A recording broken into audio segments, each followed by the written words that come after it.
The dust hung in the air like a veil of golden silk, and Adelaide Zimmerman stood at the edge of Bentonville, Arkansas, watching the road stretch endlessly into the horizon as her breath came in ragged gasps and her heart hammered against her ribs. It was July 1878, and the afternoon sun blazed overhead with merciless intensity, baking the earth until it cracked like old leather. She clutched her worn carpetbag tighter, her knuckles white beneath the grime that coated her hands, and tried to ignore the gnawing fear that twisted in her stomach. Behind her, the stagecoach she had arrived on was already disappearing back down the road, leaving nothing but a cloud of red dust in its wake. She had come all this way expecting someone to meet her, expecting the boy she had known since childhood to be standing here with open arms and promises of the new life they had planned together in their letters. But the road remained empty. Adelaide swallowed hard against the dryness in her throat and shifted her weight from one foot to the other. Her traveling dress clung to her skin, damp with perspiration, and her dark hair had escaped its pins to curl wildly around her face. She was 22 years old, and she had left everything behind in St. Louis to come here. Her family had not approved of her attachment to Thomas Wheeler, the boy who had moved west 3 years ago with dreams of making his fortune. They had written letters faithfully, and 6 months ago he had sent word that he had secured land and was ready for her to join him as his bride. She had defied her parents, packed her few belongings, and boarded the stagecoach with nothing but hope and love propelling her forward. Now, standing alone in the sweltering heat, doubt crept in like poison. A few townspeople passed by on the wooden sidewalks, casting curious glances her way. Bentonville was a modest town, still rough around the edges despite its aspirations toward civilization. False-fronted buildings lined the main street, their paint peeling under the relentless Arkansas sun. The general store stood next to a saloon, and further down she could see the livery stable and what appeared to be a small hotel. The smell of horses and dust, and something cooking drifted on the hot breeze. Adelaide forced herself to move, carrying her bag toward the shade of the general store's awning. Her legs trembled with exhaustion from the journey, but she could not simply stand in the middle of the road waiting. Perhaps Thomas had been delayed. Perhaps he did not know exactly when she would arrive. She tried to convince herself of these possibilities, even as a darker thought whispered in the back of her mind. She had been standing there for perhaps 10 minutes, watching the road and trying to decide what to do next, when she heard the sound of hoofbeats approaching. Her heart leaped with sudden hope, and she stepped forward, shading her eyes against the sun to see who was coming. A single rider emerged from the shimmer of heat on the horizon, moving at an easy canter. As he drew closer, she could make out more details. He sat tall in the saddle, his broad-brimmed hat pulled low over his face, and he rode with the easy confidence of someone who had spent most of his life on horseback. The rider slowed as he approached the town, and Adelaide felt her hope falter. This was not Thomas. Thomas had been slight and bookish, with sandy hair and gentle eyes. This man was someone else entirely. He was powerfully built, with wide shoulders that stretched the fabric of his dusty work shirt, and even from a distance, she could see the weathered tan of someone who lived outdoors. As he rode past where she stood, he turned his head and their eyes met for just a moment. His face was striking, all hard angles and strong features, with dark stubble shadowing his jaw. But it was his eyes that caught her attention, deep brown and unexpectedly kind despite the rough exterior. He tipped his hat to her in a polite gesture and continued past, guiding his horse toward the livery stable. Adelaide watched him go, then turned her attention back to the road, back to waiting. Another hour passed. The sun began its slow descent toward the western horizon, though the heat remained oppressive. Adelaide had moved to sit on a bench outside the general store, her bag at her feet, and she was beginning to feel truly desperate. A few people had gone in and out of the store, and each time the door opened, the proprietor inside glanced at her with growing concern. Finally, an older woman with gray hair pinned in a neat bun stopped in front of her. "Miss, are you waiting for someone?" she asked, her voice gentle but curious. Adelaide nodded, trying to maintain her composure. "Yes, madam, Thomas Wheeler. He was supposed to meet me here. I have come from St. Louis to be married." The woman's expression shifted to something Adelaide could not quite read, pity perhaps, or concern. "Thomas Wheeler, you say?" "Yes." "Do you know him? Do you know where I might find him?" The woman hesitated, glancing up the street as though hoping someone else would come to handle this situation. "I know of him, dear, but I think you should speak with Sheriff Morton. He would be able to help you better than I can." Something about the way she said it made Adelaide's blood run cold. "Is something wrong? Has something happened to Thomas? Please, just speak with the sheriff. His office is just down the street, the small building with the bars on the window." The woman touched Adelaide's shoulder briefly, a gesture of sympathy, then hurried away as though eager to escape. Adelaide stood on shaking legs, picked up her bag, and began walking in the direction the woman had indicated.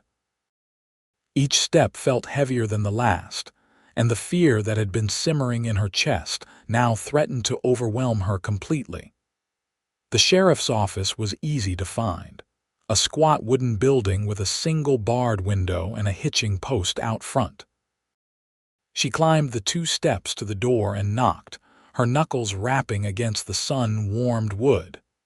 "Come in," a gruff voice called from inside. She pushed open the door and stepped into the relative coolness of the interior. The office was sparse, containing a desk covered in papers, a few wanted posters tacked to the walls, and 2 cells in the back, both currently empty.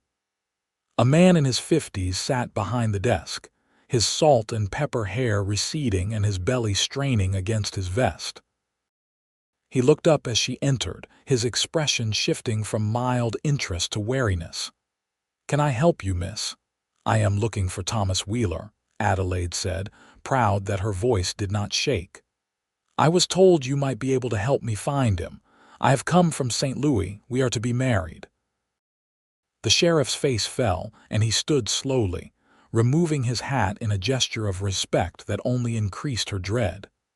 "Miss, I am sorry to have to tell you this, but Thomas Wheeler is dead. He died 3 months ago." The words hit her like a physical blow. The room seemed to tilt around her, and she had to reach out to steady herself against the doorframe. "Dead? How?" "There was an accident at his claim, a rock slide. He was killed instantly." "I am truly sorry, miss. Did you not receive word?" Adelaide shook her head, unable to speak. 3 months. He had been dead for 3 months, and she had traveled all this way, had left everything behind, had defied her family and society for a man who no longer existed. The letters she had been writing, the plans she had been making, all of it had been directed at a ghost. "Is there someone we can contact for you? Family who can send you money to return home?" The sheriff's voice seemed to come from very far away. "No," Adelaide whispered. "I have no one. My family disowned me when I left to come here." The sheriff cleared his throat uncomfortably. "Well, I am sure we can figure something out. The church might be able to help. Let me ask around and see what can be arranged." But Adelaide barely heard him. She was thinking of her parents' angry faces when she had announced her intention to leave, of her mother's tears and her father's cold pronouncement that if she walked out that door, she was no daughter of his. She had been so certain, so filled with righteous confidence in her love for Thomas. Now she was stranded in a strange town with barely any money, no family, and no prospects. She must have thanked the sheriff and left his office, though she had no memory of doing so. The next thing she knew, she was standing in the middle of the dusty road again, staring at the place where her boy had been supposed to wait for her, where he should have been standing with joy and welcome. But he had not come because he could not come, and now she was utterly and completely alone. The sun was lower now, painting the sky in shades of orange and pink. The beauty of it seemed cruel in the face of her devastation. Adelaide felt hot tears streaming down her face, cutting tracks through the dust on her cheeks. She had nowhere to go, no plan, nothing. The future that had seemed so bright just hours ago had crumbled to dust, as insubstantial as the dirt beneath her feet. She was standing there, crying and trying to figure out what to do, when she heard footsteps approaching. Through her tears, she saw the cowboy from earlier walking toward her, his hat now pushed back on his head, revealing dark hair and those kind brown eyes. He had cleaned up somewhat since she had seen him ride in, though he still wore the same work clothes and boots. He stopped a respectful distance away, his expression concerned. "Miss, are you all right?" It was such an absurd question given the circumstances that Adelaide almost laughed, but it came out as more of a sob. She shook her head, unable to form words. The cowboy took a cautious step closer. "I do not mean to intrude, but I noticed you have been standing out here for hours. Is there something I can help you with? Are you lost?" "No," Adelaide managed to say, her voice breaking. "I am not lost. I am exactly where I was supposed to be, but the person who was supposed to meet me is dead." The cowboy's expression softened with sympathy. "I am sorry to hear that. Were they family?" "He was to be my husband, Thomas Wheeler. I came all the way from St. Louis to marry him, and now I find out he has been dead for 3 months and no one bothered to tell me." The bitterness in her voice was sharp enough to cut. The cowboy was quiet for a moment, his gaze moving from her to the road and back again. "Who should have come for you?" he asked gently. "If not Wheeler, is there no one else who knew you were coming? No family or friends here?" Adelaide shook her head. "No one. I have no one. I left my family to come here and they disowned me. Thomas was all I had and now he is gone, and I do not know what I am supposed to do."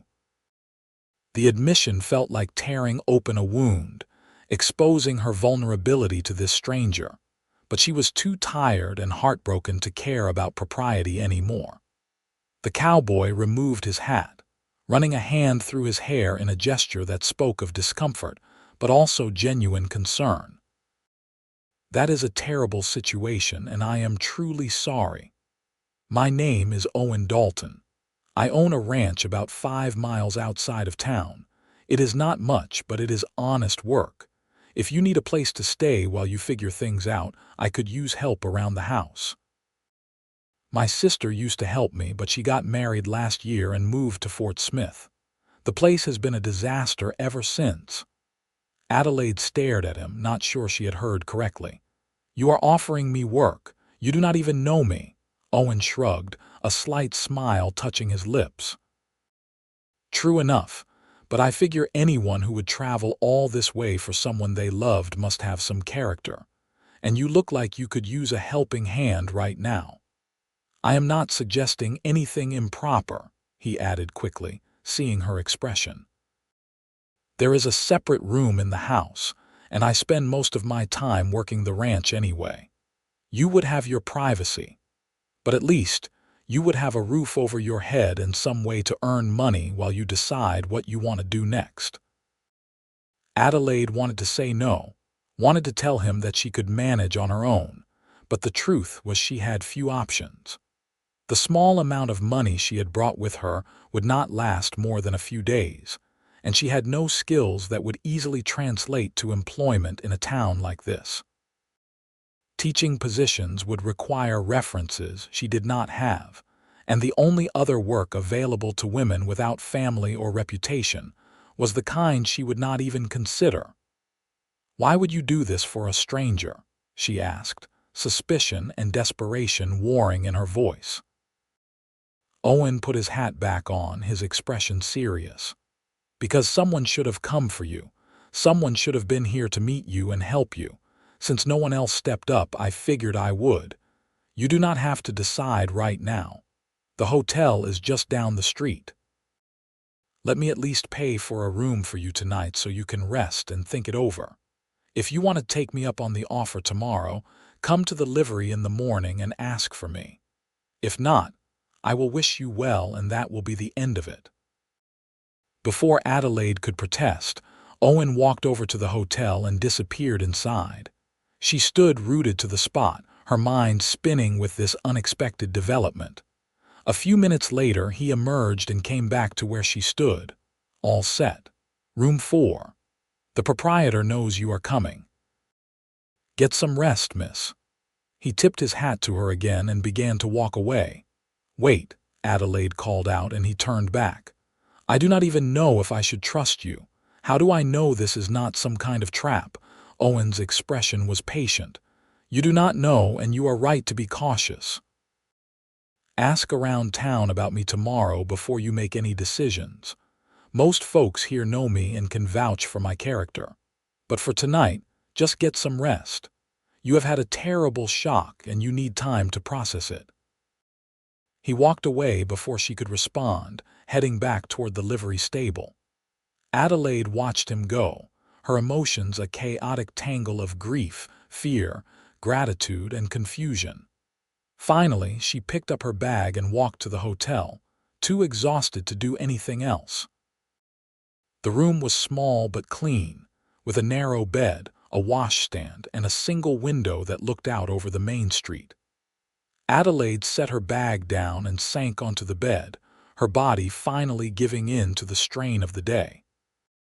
She curled up on her side and let herself cry in earnest, mourning Thomas, mourning the future she had imagined, and mourning the version of herself that had stepped off that stage coach with such hope.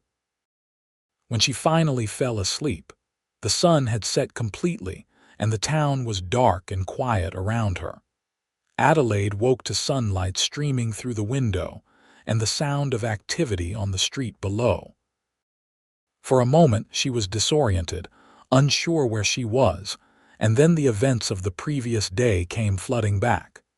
She sat up slowly, every muscle in her body aching from tension and exhaustion.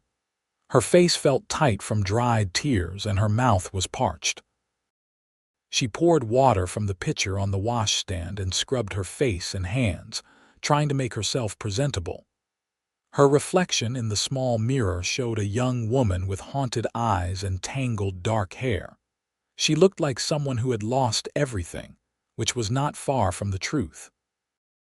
After tidying herself as best she could, Adelaide went downstairs. The hotel proprietor, a thin man with spectacles, was behind the desk. "Good morning, miss," he said politely. "I hope the room was satisfactory." "Yes, thank you. Can you tell me about Owen Dalton, the man who paid for my room?"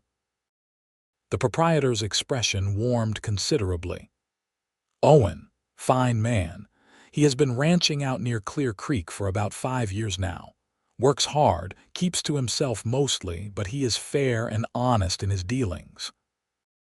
He helped out during the fire 2 years ago, risked his own safety to get people out of the building."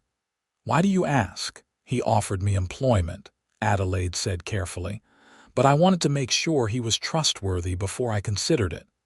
"You could do a lot worse," the proprietor said. "If Owen Dalton made you an offer, he meant it honestly. He is not the type to deceive anyone, especially not a woman in difficult circumstances." Adelaide thanked him and stepped outside. The morning air was already growing warm, though it was not yet as oppressive as the afternoon heat would be. She walked to the general store, where a different clerk was working, a young man who also spoke well of Owen when asked. By the time she had inquired with 3 different people, she felt reasonably confident that Owen's offer had been genuine. She found him at the livery stable, checking his horse's hooves. He looked up as she approached, his expression neutral but not unfriendly. "Miss Zimmerman," he greeted her. "Have you made a decision? How did you know my name?" Adelaide asked, startled.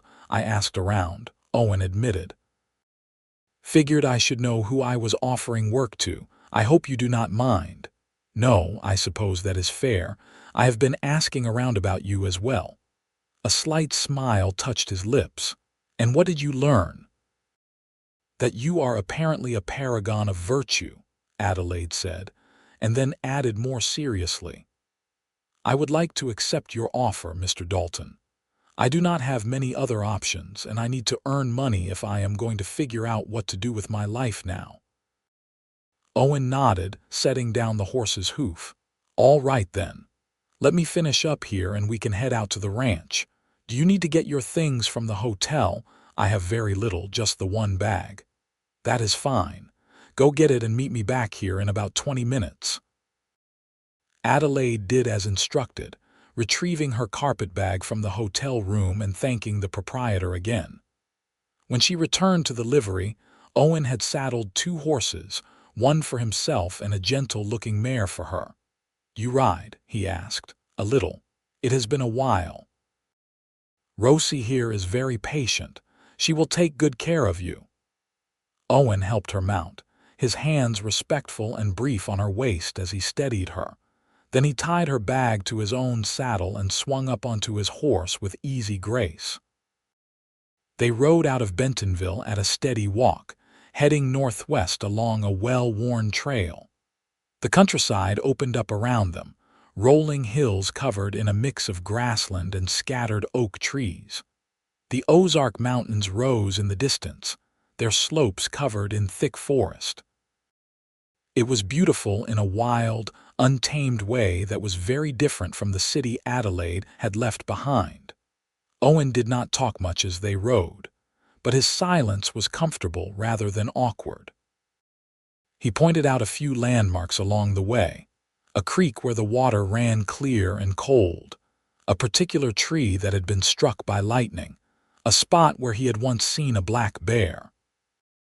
Adelaide listened and watched the landscape pass by, feeling oddly disconnected from everything, as though she were observing her own life from a distance. After about an hour, they crested a hill and Owen pulled his horse to a stop. "There it is," he said, gesturing ahead. Adelaide followed his gaze and saw a small valley spread out below them. A creek ran through the center, lined with trees, and on a slight rise stood a modest ranch house.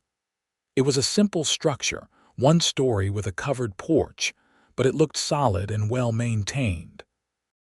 Nearby were a barn, a corral with several horses, and what appeared to be a chicken coop. The land stretched out in all directions, mostly open grazing land with cattle visible as small dots in the distance. "It is not fancy," Owen said, and there was a note of pride in his voice despite the disclaimer. "But it is mine, every acre of it. I have been building it up for 5 years now." "It looks like a good place," Adelaide said honestly.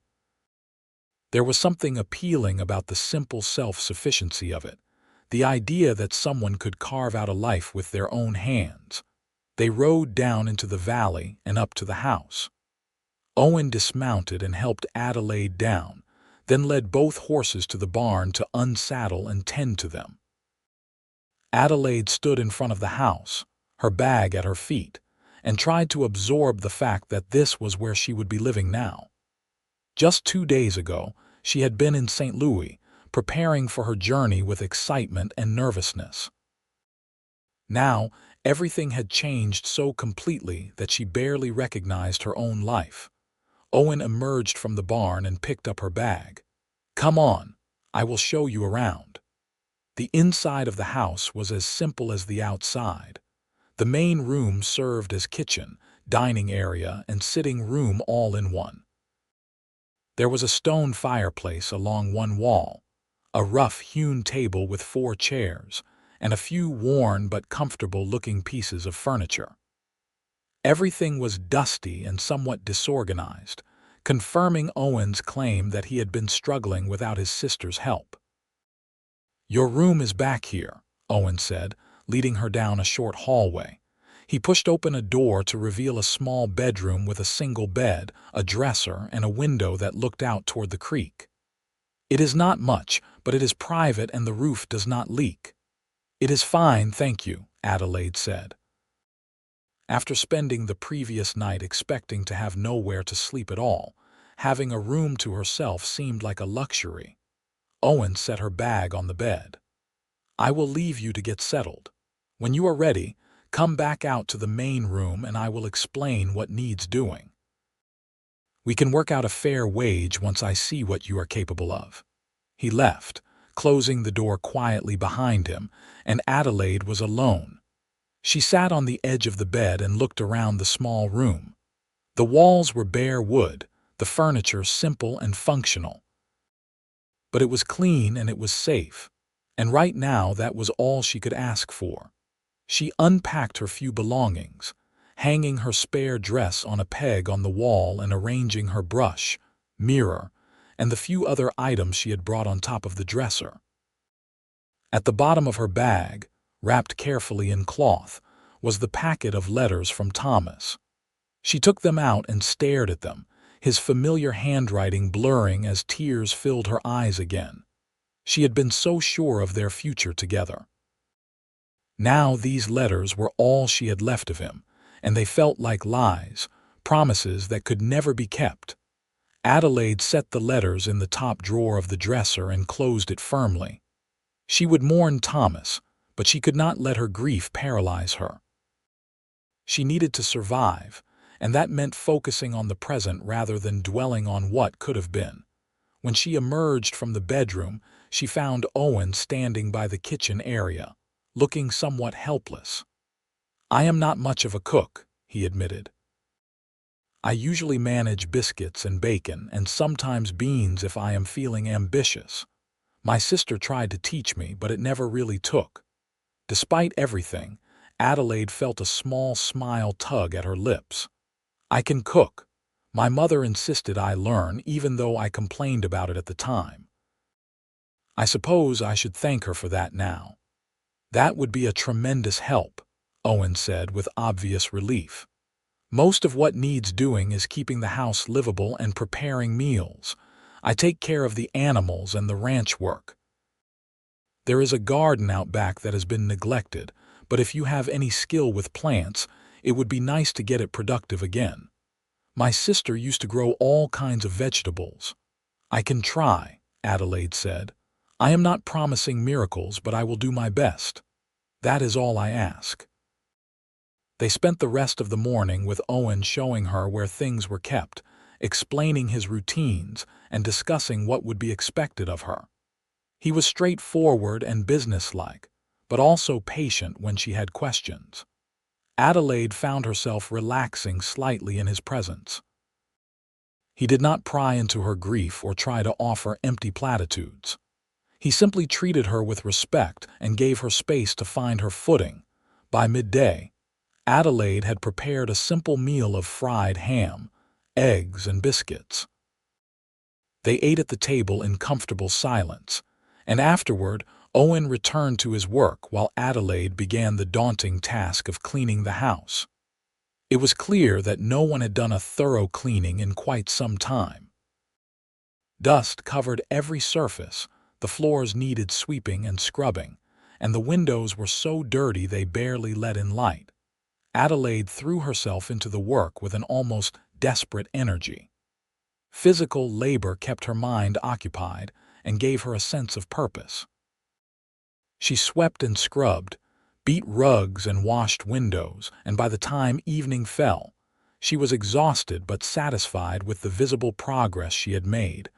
Owen came in from the barn as the sun was setting, his face and clothes dusty from a day of work. He stopped in the doorway and looked around the main room with obvious surprise. "You have been busy," he said. "The place has not looked this good since my sister left." "There is still a lot to do," Adelaide said, wiping her forehead with the back of her hand. "But it is a start." "It is more than a start. You have earned your keep today, that is for certain." They ate dinner together, a simple stew that Adelaide had prepared using supplies from the pantry, and then Owen excused himself to tend to some evening chores. Adelaide cleaned up the dishes and then retreated to her room, her body aching from the unaccustomed labor.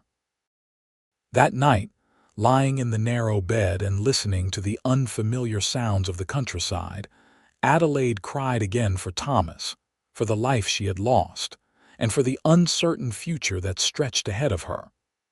But beneath the grief, there was also a small, stubborn ember of determination. She would survive this. She did not know how yet, but she would find a way to build a new life from the ashes of the old one. The days began to fall into a routine. Adelaide rose early, prepared breakfast for herself and Owen, and then spent the day cleaning, cooking, and gradually restoring order to the neglected house. Owen worked from dawn until dusk, tending to the cattle, mending fences, and doing the 100 other tasks that keeping a ranch demanded. They saw each other at meals and occasionally in the evenings, but for the most part they existed in separate spheres, their lives running parallel but not intersecting much beyond the practical necessities. Adelaide found comfort in the work. It gave her tired mind and body something concrete to focus on, and the visible progress she made each day provided a sense of accomplishment. She attacked the garden with determination, pulling weeds, turning soil, and planting seeds from the supplies she found in the barn. Owen had given her a small amount of money to purchase additional supplies when he made his weekly trip to town, and she had bought fabric to make curtains for the windows and a few other items to make the house more comfortable. Owen, for his part, seemed genuinely grateful for her presence. The house was transformed from a bachelor's neglected dwelling into a home, and he no longer had to subsist on his own terrible cooking. He was always respectful of her privacy and never presumptuous, but Adelaide began to notice small things about him. The way he always removed his hat when he entered the house, the careful way he cleaned his boots before coming inside so as not to track in mud, the fact that he always thanked her for meals even though cooking was part of her job. One evening, about 2 weeks after Adelaide's arrival, a summer storm rolled in from the west. Dark clouds piled up against the mountains, and lightning flickered inside them like trapped fire. Adelaide was sitting on the porch, watching the approaching storm with a mix of apprehension and fascination. She had never experienced a storm out in the open like this, with nothing between her and the full fury of nature. Owen came out of the barn and jogged over to the porch as the first fat raindrops began to fall. "You should come inside," he said. "These storms can get pretty wild out here." "I have never seen anything like it," Adelaide said, reluctant to leave despite the warning. Owen glanced at the sky, then sat down on the porch step next to her, though he left a respectful distance between them. "It is something, is not it? When I first came out here, I was terrified of the storms, but after a while I started to appreciate them. There is something honest about it, the way nature does not pretend to be anything other than what it is."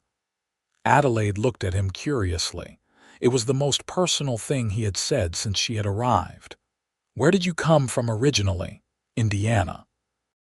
"My parents had a small farm there, but it was never enough to support all of us. I had 3 brothers and 2 sisters, and we were all trying to make a living from land that was already tired and worn out. When I was 20, I decided to head west and try to make something of my own. It was hard at first, lonely and scary, but I managed to save up enough to buy this land, and I have been building it up ever since." "Do you miss your family?" Owen considered the question. "Sometimes, but we write letters, and I went back to visit once about 3 years ago. They have their lives and I have mine. My sister Mary came out here to help me for a while, but then she met her husband and moved on to her own life. That is just how it goes." The storm broke fully then, rain sheeting down and wind whipping across the porch. Lightning split the sky, followed almost immediately by a crack of thunder that made Adelaide jump. Owen stood and offered her his hand. "Come on, we should get inside before we get soaked." Adelaide took his hand and let him pull her to her feet. They hurried inside just as the rain intensified, becoming a roaring curtain that obscured everything beyond the porch. Owen closed the door and they stood there, breathing hard and laughing a little at their close call. "That was close," Adelaide said, pushing wet hair back from her face. "Too close," Owen agreed. He went to the fireplace and began building a fire to ward off the sudden chill that had come with the storm. Adelaide moved around the kitchen, preparing coffee and setting out some of the bread she had baked earlier that day. They sat by the fire as the storm raged outside, sipping coffee and listening to the rain hammer against the roof. It was a strangely intimate moment, the two of them sheltering together against the wildness beyond the walls. Adelaide found herself studying Owen in the firelight, noticing details she had not paid attention to before. The strong line of his jaw, the calluses on his hands from hard work, the way his eyes crinkled at the corners when he smiled. "Can I ask you something?" Owen said suddenly, breaking the comfortable silence, "Of course." "Do you ever regret coming here? I mean, obviously you would rather Thomas was still alive and things had worked out the way you planned. But given how things turned out, do you regret making the journey?" Adelaide thought about it carefully. "I do not know yet," she said honestly. "Ask me again in a few months. Right now, I am just trying to get through each day. I cannot look far enough ahead to know if I will ultimately be glad I came or if I will spend the rest of my life wishing I had stayed in St. Louis." "That is fair," Owen said. "For what it is worth, I am glad you are here. The place feels like a home again, and that is something I had not realized I was missing until it came back." His words warmed something inside Adelaide that had been cold since she learned of Thomas's death. "Thank you for taking a chance on me," she said quietly. "I know it must seem strange, bringing a stranger into your home like this." "Maybe," Owen said with a slight smile, "but sometimes the best things in life are the ones we do not plan for." The storm passed during the night, and Adelaide woke to a world washed clean and bright. The air smelled of rain and earth, and when she stepped out onto the porch in the early morning light, everything seemed to shine with renewed life. The garden, which had been looking parched despite her efforts to water it, was suddenly lush and green. The creek had swollen with runoff, its voice louder and more insistent. As the weeks passed, Adelaide found herself settling into life on the ranch with increasing ease. The sharp edge of her grief over Thomas began to dull, not disappearing but becoming something she could carry rather than something that crushed her. She threw herself into making the house a comfortable home, sewing curtains and cushions, organizing the pantry and coaxing the garden into productivity. Owen, meanwhile, proved to be unexpectedly easy to live with. He was neat for a bachelor, respectful of her space, and genuinely appreciative of her efforts. He had a quiet sense of humor that emerged occasionally, usually in the form of dry observations that would catch her off guard and make her laugh.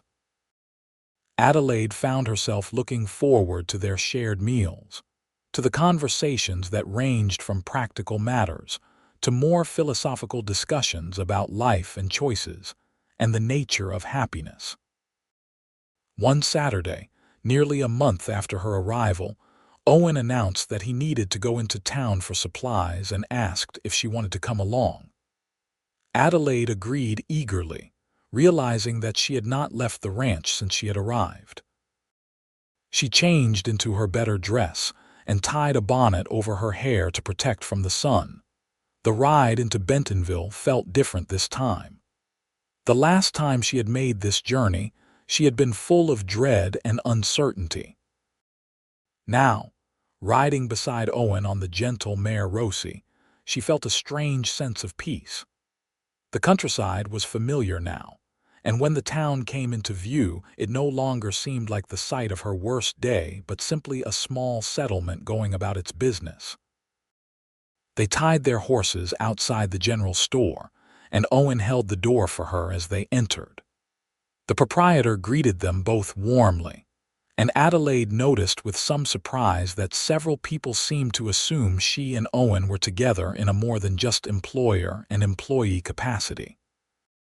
No one said anything directly, but there were knowing looks and friendly smiles that suggested the townspeople had drawn their own conclusions.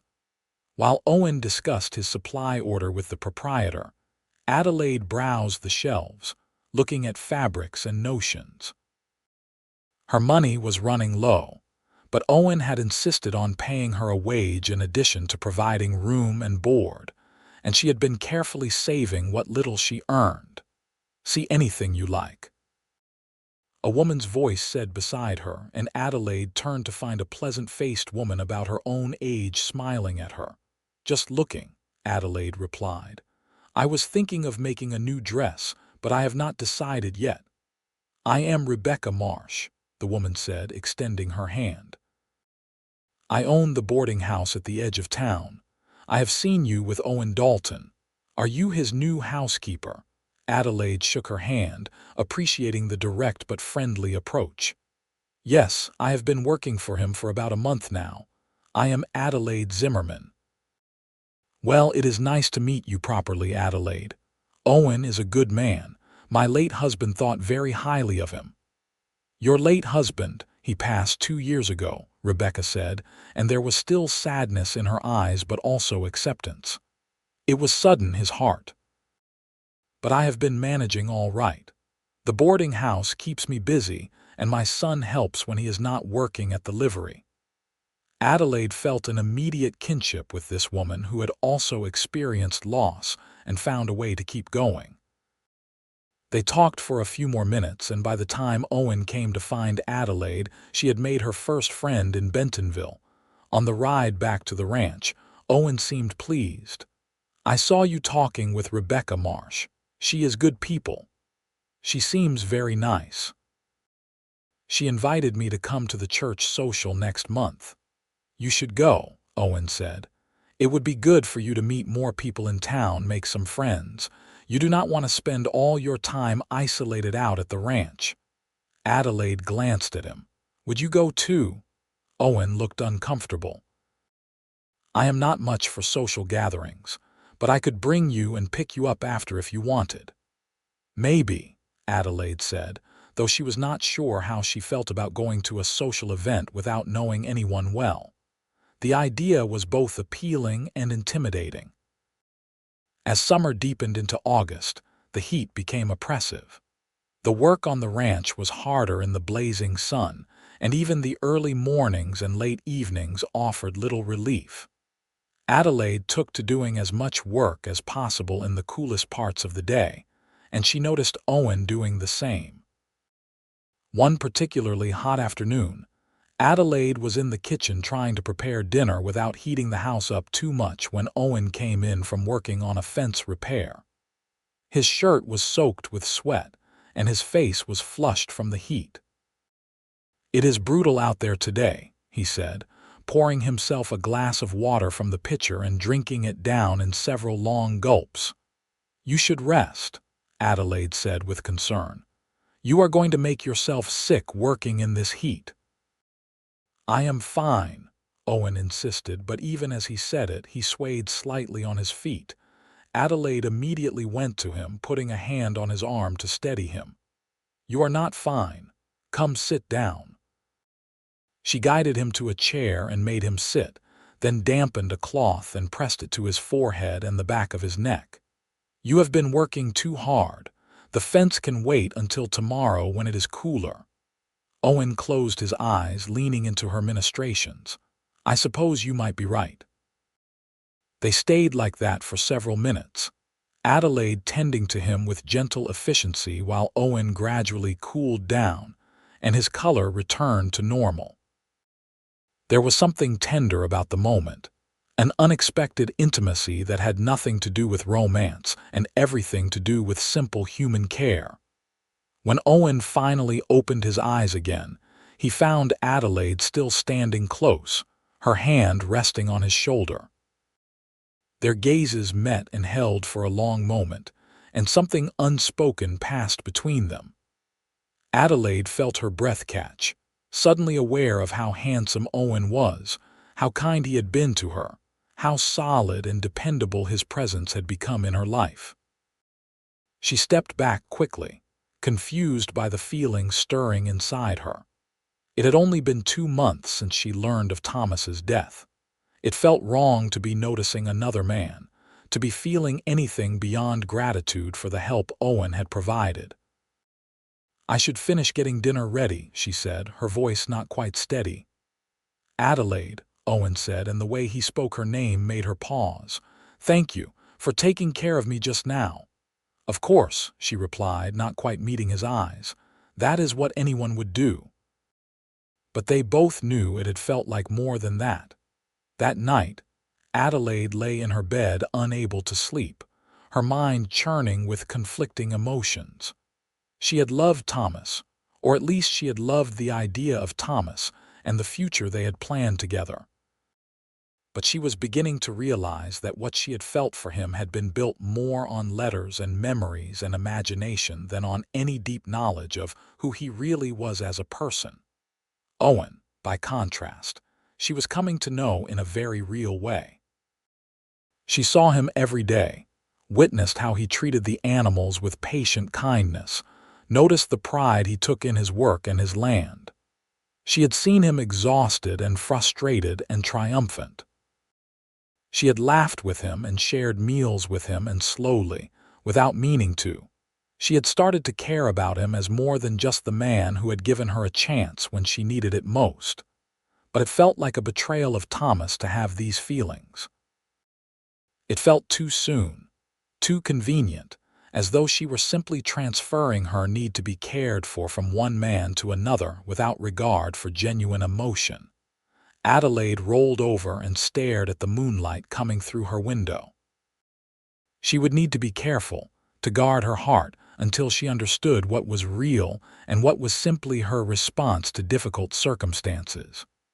She owed both herself and Owen that much honesty. The next day, Adelaide tried to maintain a professional distance from Owen, focusing on her work and keeping their interactions brief and businesslike. If Owen noticed the change, he did not comment on it, though she caught him looking at her with a puzzled expression once or twice. As August gave way to September, the weather began to cool slightly, though the days were still warm. The garden Adelaide had worked so hard to revive was now producing bountifully, and she spent several days preserving vegetables for the winter, canning tomatoes and beans and pickles. Owen had expressed amazement at her industry, and she had felt a deep satisfaction at being able to contribute so tangibly to their survival. The church social that Rebecca had invited her to was approaching, and Adelaide still had not decided whether to attend. Owen had mentioned it a few times, encouraging her to go, but she remained hesitant. One evening, about a week before the social, Owen brought it up again over dinner. "You should really go to that social," he said. "Rebecca has been asking about you in town, wondering if you will be there." "I do not know," Adelaide said. "I barely know anyone, and I am not sure I am ready for that kind of thing yet." Owen set down his fork and looked at her seriously. "Adelaide, you cannot hide out here forever. I know you have been through something terrible, but you are young and you have your whole life ahead of you. You need to start building connections, making friends. This ranch is fine for now, but is this really what you want for the rest of your life?" Working as a housekeeper in the middle of nowhere, his words stung, perhaps because they echoed her own doubts. "What do you care what I do with my life?" she asked, more sharply than she intended. "I care because you deserve better than to just survive," Owen said. "You deserve to actually live, to find joy and purpose, and maybe even love again someday. But you are not going to find any of that if you keep yourself locked away out here." "Maybe I do not want those things right now," Adelaide shot back. "Maybe I am perfectly content with things as they are." "Are you?" Owen challenged. "Because from where I am sitting, it looks like you are hiding from life because you are afraid of getting hurt again." Adelaide stood abruptly, her chair scraping against the floor. "You do not know anything about what I am feeling or what I need. You do not have any right to tell me how to live my life."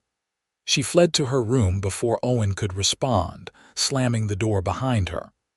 Once alone, she collapsed onto her bed, angry and hurt and confused. The worst part was that she knew Owen was at least partially right. She had been hiding, using the ranch and the work as a way to avoid dealing with her grief and her uncertain future. There was a soft knock on her door about 10 minutes later. "Adelaide." Owen's voice was gentle. "I am sorry. I should not have said those things. It was not my place." Adelaide went to the door but did not open it. "You are not entirely wrong," she admitted through the wood. "But I am not ready yet, Owen. I do not know when I will be ready, but it is not now."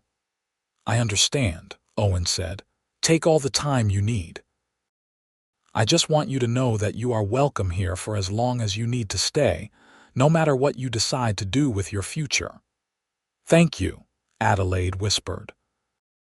She heard his footsteps retreating, and then the sound of the front door opening and closing as he went out to do the evening chores. Adelaide sat on her bed, her emotions a tangled mess, and tried to figure out what she actually wanted. The truth, she realized, was that she was terrified.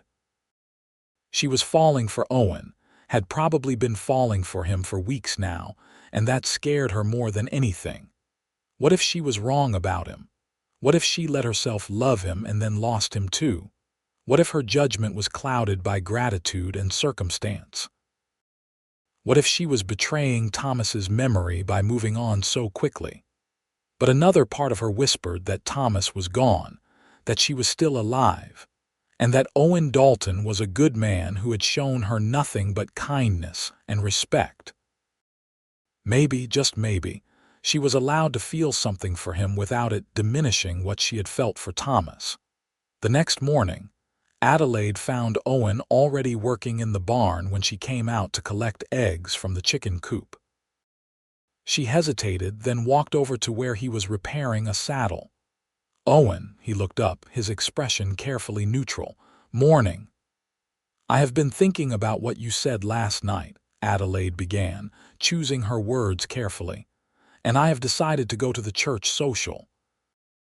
If your offer to bring me still stands." A smile broke across Owen's face, genuine and warm. "Of course it still stands. I am glad you decided to go. I am not promising anything beyond going and trying to talk to a few people," Adelaide warned. "But you are right that I need to start building a life here, whatever that ends up looking like." "That is all I was hoping for," Owen said. The morning of the church social arrived bright and clear, perfect September weather with just a hint of autumn crispness in the air. Adelaide dressed with care in her best dress, which she had altered and updated using some of the fabric she had purchased on her last trip to town. She arranged her hair carefully, pinning it up in a style that was both practical and flattering. When she looked at herself in the small mirror, she saw a young woman who looked more settled and less haunted than the one who had arrived in Bentonville 3 months ago. Owen was waiting by the wagon when she came out, and she noticed that he had cleaned up as well, wearing what was clearly his best shirt and a string tie. His hair was still damp from washing, and he had shaved. "You look very nice," he said, and there was something in his eyes that made Adelaide's heart skip a beat. "So do you," she replied, and felt her cheeks warm at the admission. The ride into town was pleasant, the landscape beginning to show the first hints of autumn color. They talked easily about inconsequential things, and Adelaide felt some of her nervousness about the social begin to ease. Whatever else was uncertain in her life, she had Owen's friendship, and that was something solid to hold on to. The church was located at the center of town, a simple white building with a bell tower. Behind it was a large open area where tables had been set up, covered in checkered cloths and laden with food. People were already gathering, and Adelaide recognized a few faces from her previous trips to town. Rebecca Marsh spotted them almost immediately and came hurrying over, her face lit with genuine pleasure. "Adelaide, I am so glad you came, and Owen, what a surprise to see you at a social event." "I am just here to bring Adelaide," Owen said, but he was smiling. "I will be picking her up later." "You will do no such thing," Rebecca said firmly. "You are here now, you might as well stay and enjoy yourself. When was the last time you took a few hours away from that ranch of yours?" Owen looked like he wanted to argue but could not come up with a good reason to leave. "All right, I suppose I can stay for a while." Rebecca beamed and took Adelaide's arm, pulling her toward a group of women gathered near one of the food tables. "Come on, I want you to meet everyone." Adelaide glanced back at Owen, who gave her an encouraging nod, then let herself be drawn into the group. Rebecca introduced her to a seemingly endless stream of people, women mostly, though a few men as well. There was Mrs. Hawthorne, who ran the bakery with her husband. Clara Simmons, who taught at the small schoolhouse. Dr. Benjamin Porter and his wife Sarah. The Reverend John Mills and his very pregnant wife Martha. Everyone was friendly and welcoming, and Adelaide found herself relaxing and actually enjoying the conversations. She learned about the rhythms of life in Bentonville, the small dramas and celebrations that made up the social fabric of the town. Several women expressed interest in her background and how she had come to be in Arkansas, and Adelaide found herself able to tell an abbreviated version of her story without feeling overwhelmed by grief. Throughout the afternoon, she kept catching glimpses of Owen. He had been absorbed into a group of ranchers and farmers, men who clearly respected him and valued his opinions. She watched him laugh at something one of them said, saw the easy way he moved among them, and felt a surge of affection for this man who had become so important to her life. As the afternoon wore on, someone brought out a fiddle and another person produced a guitar, and impromptu music began. Several couples started dancing on a cleared patch of ground, and Adelaide watched with wistful interest. "Would you like to dance?" a voice said beside her, and she turned to find Owen standing there, his hat in his hands. "I did not know you danced," Adelaide said, surprised. "I do not really, but I figured I could probably manage not to step on your feet too badly." Adelaide smiled and took his offered hand. He led her to the cleared area where several other couples were moving to the lively fiddle tune.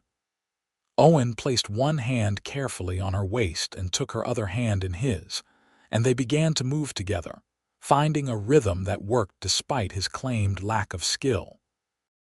"You are better at this than you let on," Adelaide said as they turned together.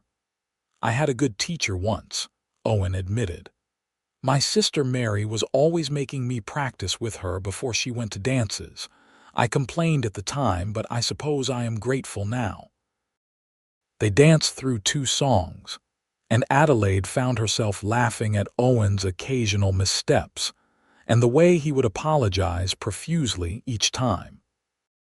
There was something joyful and freeing about it, about moving to music and being held respectfully in the arms of a man she was beginning to care for deeply. When the music ended, they stood there for a moment, still holding each other, both breathing a bit harder from the exertion. The sun was beginning to set, painting the sky in shades of pink and gold, and the air had cooled to a perfect temperature. "Thank you for insisting I come today," Adelaide said softly. "I needed this more than I realized." "I am glad," Owen replied, his eyes searching her face. "You looked happy, really happy for the first time since I met you." "I felt happy," Adelaide admitted. "It is strange, is not it, how life can shift so completely? 3 months ago, I thought I knew exactly what my future would look like. Now, everything is different, but somehow it does not feel wrong anymore. Sometimes the life we end up with is better than the one we planned," Owen said quietly. They were interrupted by Rebecca calling out that it was time for dessert, and the moment passed, but something had shifted between them. As they walked back to join the others, Adelaide felt Owen's hand brush against hers, and she let her fingers twine briefly with his before they separated to accept plates of pie and cake.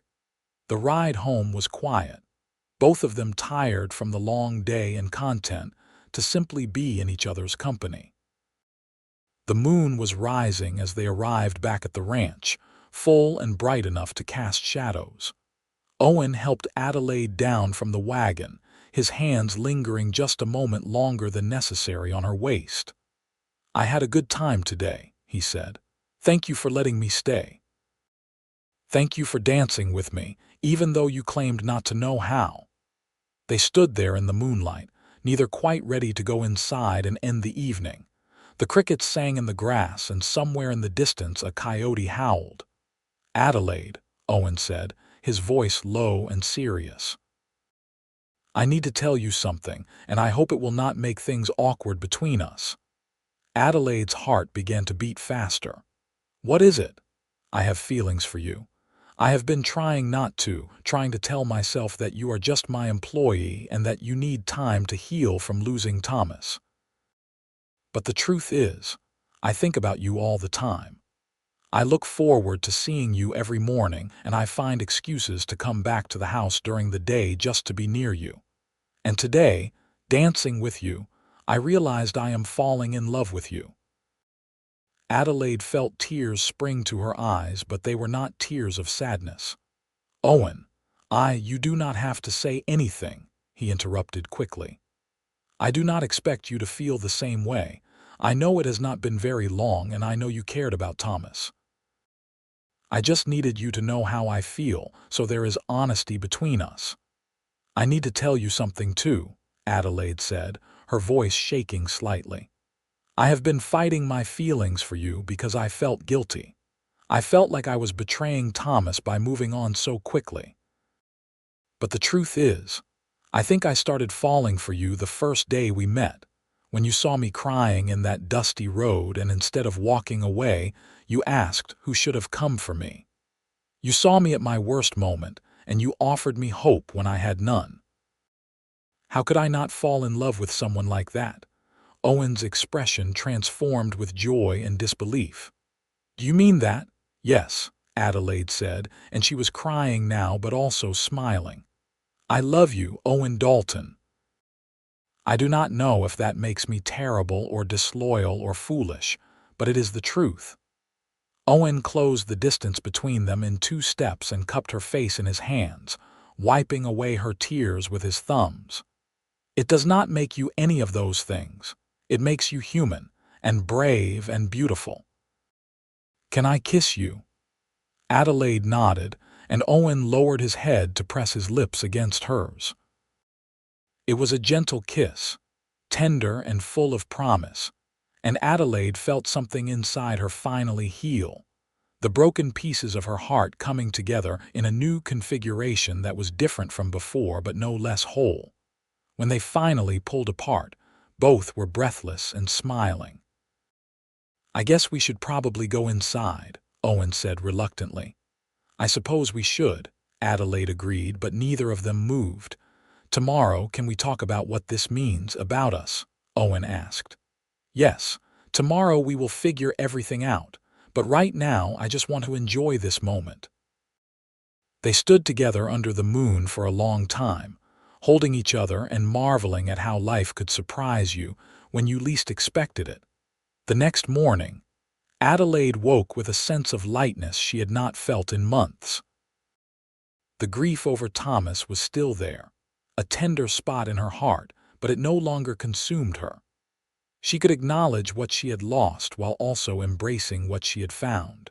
She dressed and went out to the main room, where she found Owen already up and making coffee. He turned when he heard her enter, and the smile that broke across his face was so full of warmth that Adelaide felt her own smile answering it. "Good morning," he said. "Good morning," Adelaide replied, suddenly feeling shy. They sat at the table with their coffee, and Owen reached across to take her hand. "I have been thinking," he said, "about what I want and what would be right. Adelaide, I do not want you to be just my housekeeper anymore. I want you to be my wife if you will have me. But I also know that asking you to marry me after just 3 months might seem too fast. So I am not asking you today. I am telling you that I will ask you when you are ready, whether that is next month or next year or 5 years from now. I will wait as long as you need." Adelaide felt her heart swell with love for this patient, kind man. "You do not have to wait years," she said softly. "I know what I want too, and I want to be your wife. But maybe we could wait a few more months until it has been at least half a year since I learned about Thomas. I want to honor what I felt for him, even as I move forward with you." "That seems right," Owen agreed. "How about we get married at Christmas? That would be 6 months from when you arrived here, and it seems like a good time for new beginnings." "Christmas sounds perfect," Adelaide said, and sealed the agreement with a kiss. The months between September and December seemed to fly by and crawl simultaneously.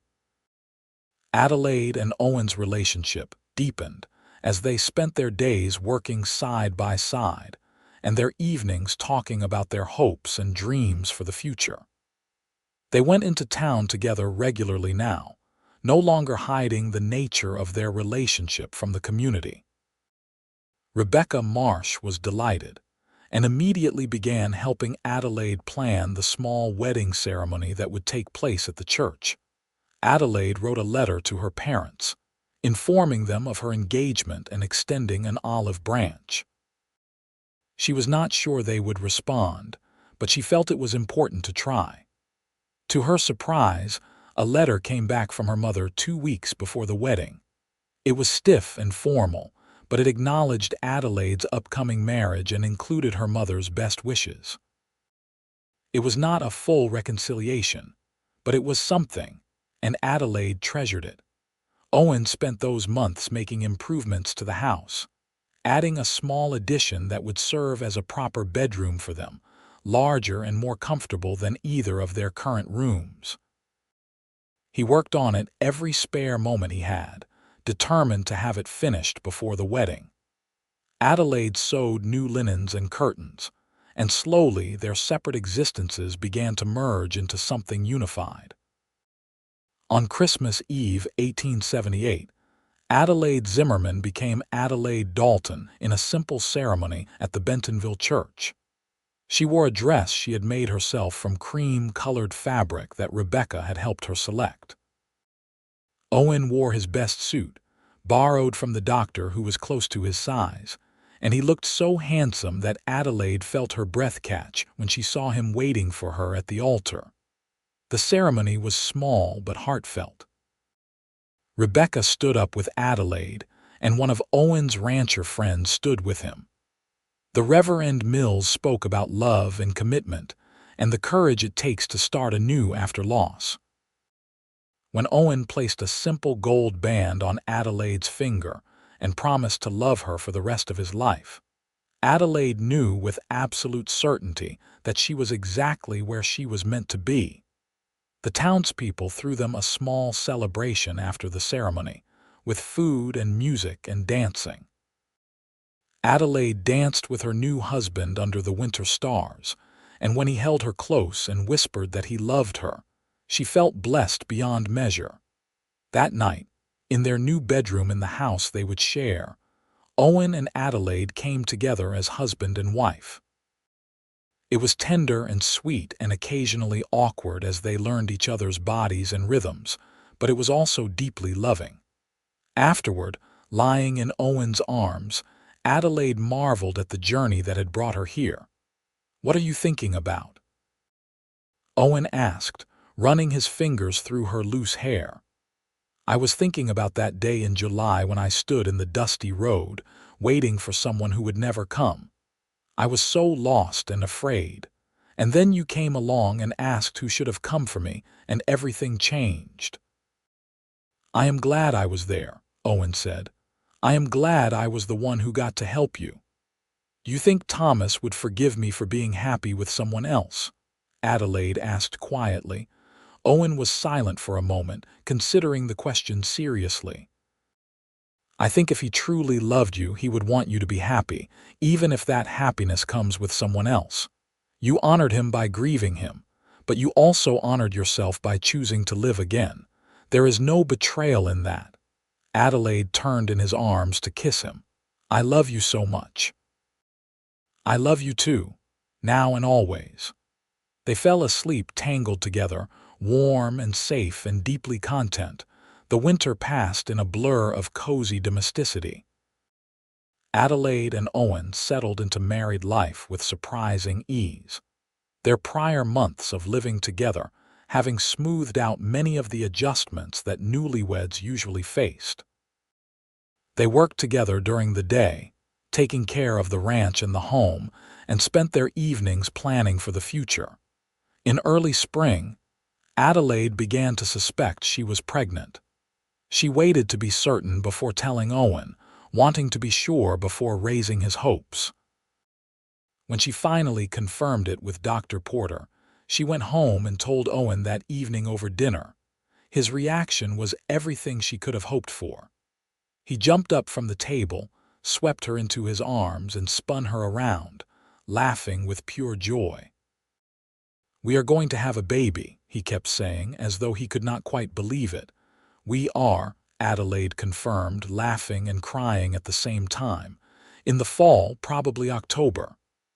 Owen set her down gently as though she were made of glass. "Are you feeling all right? Do you need anything?" "Should you be resting more?" "I am fine," Adelaide assured him. "Dr. Porter says I am healthy and everything looks good, but I am glad you are excited." "Excited does not even begin to cover it," Owen said. He knelt down in front of her and placed his hands gently on her stomach, which showed no sign yet of the life growing within. "Hello in there, little one. This is your father. I cannot wait to meet you." Adelaide ran her fingers through his hair, overwhelmed with love for this man and the life they were building together. As summer arrived and Adelaide's pregnancy became obvious, the ranch took on a feeling of anticipation. Owen was constantly thinking of ways to make things easier for her, insisting she not overexert herself despite Adelaide's protests that she was perfectly capable. They spent warm evenings sitting on the porch, talking about names and wondering whether the baby would be a boy or a girl. Adelaide had moments of sadness during her pregnancy, wishing her parents could be part of this experience. She wrote to her mother to share the news, but received only a brief acknowledgement in return. It hurt, but she had Owen and she had the community in Bentonville that had welcomed her, and that would have to be enough. Rebecca Marsh threw her a small gathering to celebrate the coming baby, inviting the women from town to bring gifts and advice. Adelaide was touched by the generosity and warmth of these women who had become her friends. Mrs. Hawthorne brought beautifully knitted baby blankets. Clara Simmons brought a wooden cradle that her father had made. Sarah Porter brought practical items like cloth diapers and tiny gowns. As the gathering wound down and Adelaide was thanking everyone for coming, Rebecca pulled her aside. "I am so happy for you," she said sincerely. "When you first arrived in Bentonville, you looked so lost and broken, but look at you now. You have built a beautiful life here." "I could not have done it without Owen," Adelaide said. "He saved me in so many ways. You saved each other, Rebecca corrected. That is what the best marriages are, two people making each other better and stronger. In October, after a long labor that had Owen pacing anxiously outside while Dr. Porter and Sarah attended to Adelaide, a healthy baby boy was born. When Dr. Porter finally allowed Owen into the room, he found Adelaide propped up in bed, exhausted but glowing, holding a tiny bundle wrapped in one of Mrs. Hawthorne's blankets. "Come meet your son," Adelaide said softly. Owen approached slowly, as though afraid he might break something, and looked down at the tiny red face peeking out from the blanket. The baby's eyes were closed, and he had a shock of dark hair. Owen reached out with one finger to gently touch the impossibly small hand, and the baby's fingers closed around it reflexively. "He is perfect," Owen whispered, his voice thick with emotion. "You are perfect. I do not know what I did to deserve this, but I am grateful every single day." "What should we name him?" Adelaide asked. They had discussed names endlessly over the past months but had never quite settled on one. Now, looking at their son, Owen said, "What about James? James Thomas Dalton, after my grandfather and after the man whose loss brought you to me." Adelaide felt tears spring to her eyes. It was a generous gesture, acknowledging the complicated path that had led them to this moment. "I think that is beautiful. James Thomas Dalton it is." Little James proved to be a relatively easy baby, though the sleepless nights still took their toll on both parents. Owen was a devoted father from the start, getting up with Adelaide for nighttime feedings and walking the floor with James when he was fussy. Adelaide watched him with their son and fell even more deeply in love with her husband, marveling at his gentleness and patience. The first year of James's life flew by in a blur of milestones and adjustments. The ranch continued to thrive under Owen's careful management, and Adelaide managed to balance caring for the baby with maintaining the household. It was exhausting but deeply fulfilling, and there were moments of pure joy that made every challenge worthwhile. When James took his first steps, stumbling from Adelaide's arms to Owen's across the kitchen floor, they both cheered so loudly they startled him into sitting down hard on his bottom. His confused expression made them laugh, and he started laughing too, not understanding the joke but delighted to be part of it. On their second wedding anniversary, Owen gave Adelaide a beautiful wooden rocking chair that he had made himself during the hours James napped. It was smooth and perfectly balanced, and Adelaide immediately fell in love with it.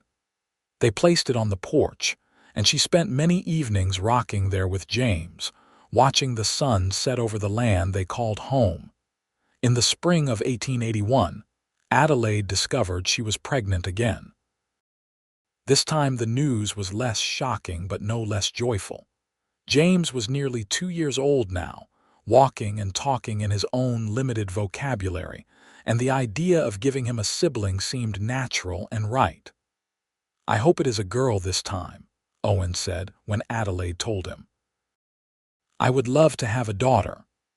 "We will love whoever we get," Adelaide said practically, but secretly she hoped for a girl too.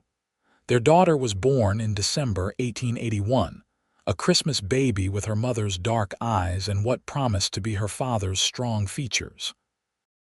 They named her Rose Mary Dalton, after Owen's sister Mary and simply because they both loved the name Rose.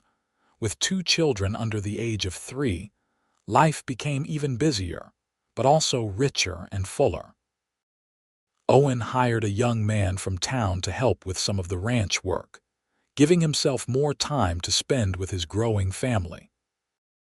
Adelaide's days were full of feeding and changing, and trying to keep James from getting into everything while also caring for the baby, but she would not have traded it for anything. Rebecca Marsh became like a grandmother to the children, often stopping by to help Adelaide and bringing treats for James. The community that had welcomed Adelaide continued to embrace her growing family, and she felt blessed by the network of support surrounding them. As the years passed, the Dalton family continued to grow and thrive. James grew into a sturdy boy who loved following his father around the ranch, trying to help with the animals. Rose proved to be a spirited child, full of curiosity and mischief. In 1884, Adelaide gave birth to another son whom they named William Owen Dalton, and 2 years after that, another daughter arrived, Sarah Jane Dalton. The ranch expanded as Owen's hard work paid off. He was able to buy additional land, increase his herd, and eventually hire more help. They added on to the house twice more, creating space for their growing brood. Adelaide's parents never fully reconciled with her, but her mother did eventually come for a visit when James was 5, and while the relationship remained somewhat strained, at least there was contact. Owen proved to be as devoted a father to 4 children as he had been to one. He was patient with their questions, gentle with their mistakes, and generous with his time and attention. Adelaide watched him teach James and William how to ride, how to mend fences, how to care for animals with kindness and respect.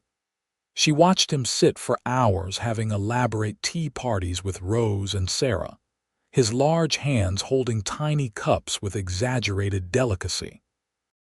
In the evenings, after the children were finally asleep, Owen and Adelaide would sit on the porch in the rocking chairs he had made, holding hands and talking about their day. Sometimes they sat in comfortable silence, just being together, and Adelaide would think about that dusty road in July 1878, about standing there lost and alone, about how impossible it would have seemed then that she could be this happy. "What are you thinking about?" Owen asked one evening, echoing the question he had asked on their wedding night years before. "I was thinking about beginnings and endings," Adelaide said. "About how what seemed like the end of my life turned out to be the beginning of the best part of it." Owen squeezed her hand.